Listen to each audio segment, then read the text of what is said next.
Taurus, this is Job. Welcome back sa ating channel. By the way, Taurus, this is your weekly gabay tarot reading.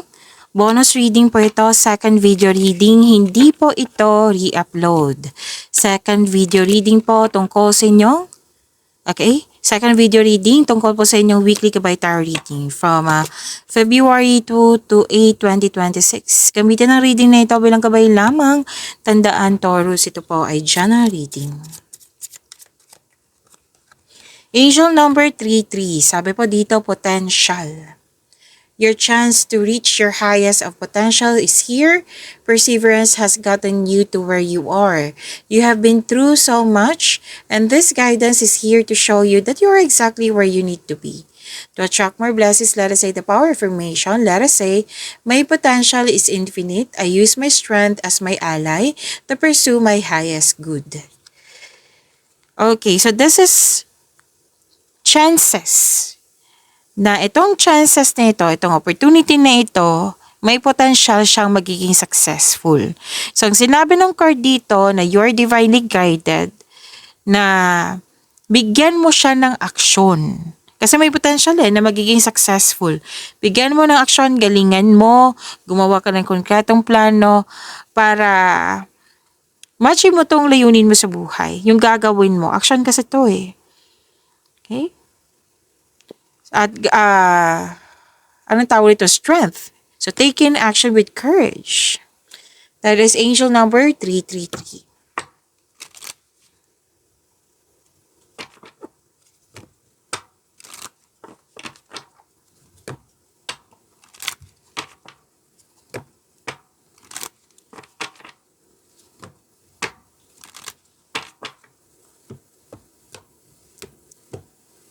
Maraming salamat po sa mga hindi nag-skip ng ads. Subscribe na po kayo sa ating channel at click bell notification para updated po kayo sa bagong video natin. Para sa mga gusto magpa-reading po, comment po kayo ng personal reading and check my reply sa comment section.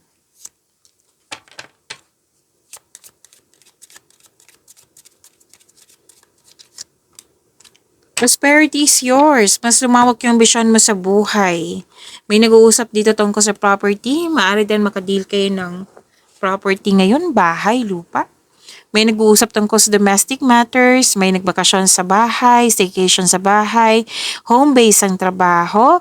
At nakita ko dito na humingi ka ng advice or tulong sa mga taong may experience na sa buhay, mentor, elders, parents, kung sino man to, nagbigay ng wisdom message sa iyo, na nagbigay ng suporta sa iyo. Nang siyang dahilan, you're taking an action with courage, which is sinabi ng card nyo dito sa inyong angel number 333. At ingat lang po kayo sa mga taong hindi totoo sa iyo kasi lumabas pa rin siya dito. I think lumabas to sa first reading nyo.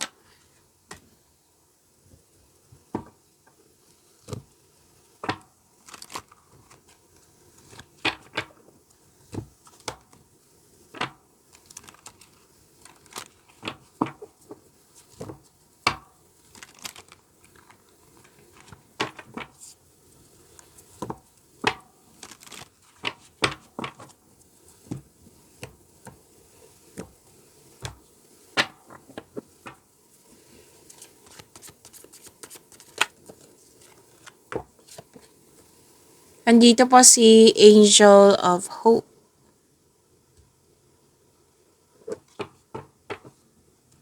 Ayusin ko lang yung camera po. Saglit lang po.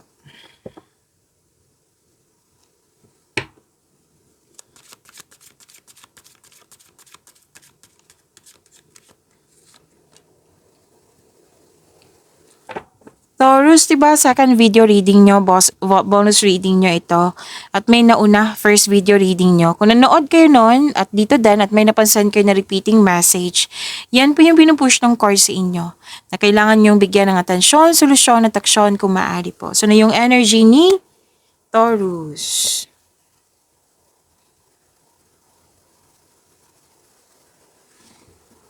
So, this is may unexpected help. May nagtutulungan dito or naka-receive ka ng tulong.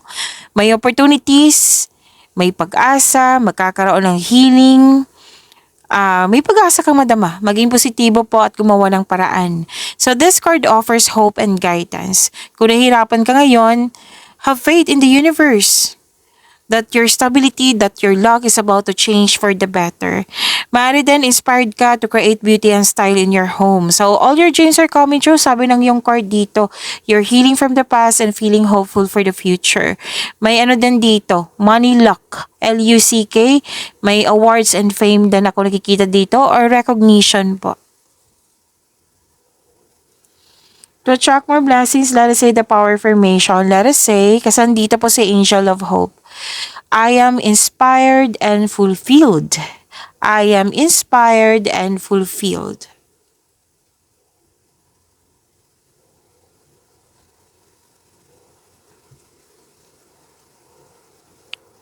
Okay, granted yung manifestation mo. Luck pa rin yung sinasabi ng card dito. Oh. Dalawang card mismo nagsabi. Granted yung manifestation, may new beginning, may ano to bakit new beginning? Kasi may natanggap dito sa application, any kind of application basta natanggap, or di kaya bagong simula sa mga ginagawa nyo, sa kumpanya, sa negosyo, na hired po, or nagkakasimula mo lang sa negosyo. So sabi ng card, kung ano man tong ginagawa mo dito, na naging busy ka, galingan mo. Kasi magkakaroon po siya ng self and financial growth. Yung sinabi dito ng angel number 333 nyo na potential. Diba? So, lumabas siya sa tarot cards nyo. So, galingan nyo po.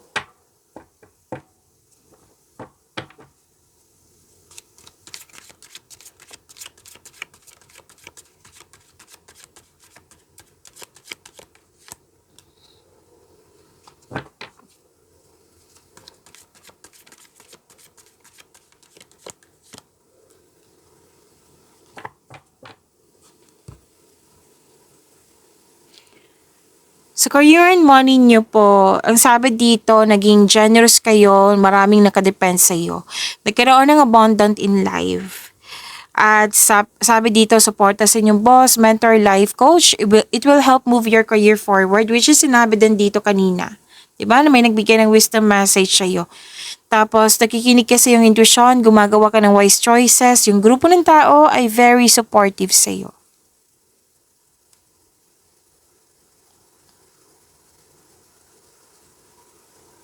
At sabi din dito,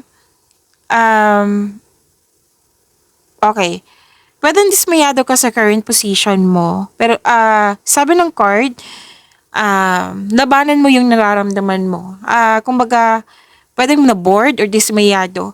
So, alalahanin mo yung inspiration mo sa buhay para ma-motivate po kayo. Pwede din po na may alok sa inyo na kailangan mong pag-isipan or kailangan may piliin. So, gamitin nyo po yung intuition nyo para gabayan ka. Kung pwede po, kung gusto nyo.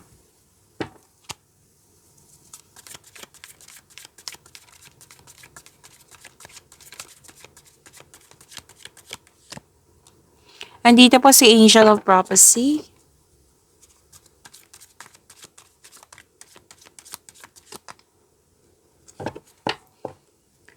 Taurus, huwag niyong kalimutan na mag-subscribe sa channel natin at click yung bell notification para updated po kayo sa reading natin. Marami na kayong February video reading ha, Taurus. So, hanapin niyo po dito sa channel natin. Baka may video pa kayong hindi napanood. Okay?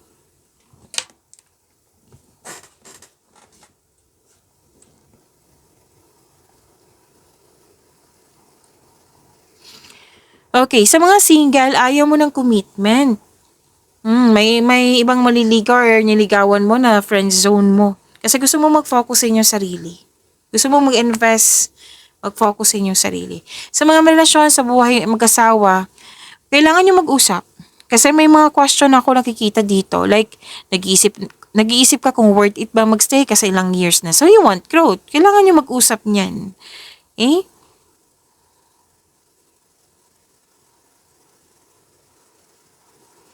At sabi din dito na isa sa inyo may lihim or nagsisinungaling kaya magkakaroon kayo ng pag-uusap. So, this card asks you na ngayon ang oras upang maging tapat at bukas at makipag-usap ng malinaw sa loob ng inyong relasyon. Okay? So, may sikretong mabubulgar kasi nga malakas ang inyong intuition. Pag-imanin niyo po yung blessings na binigay sa inyo. Taurus, see you tomorrow. Maraming salamat.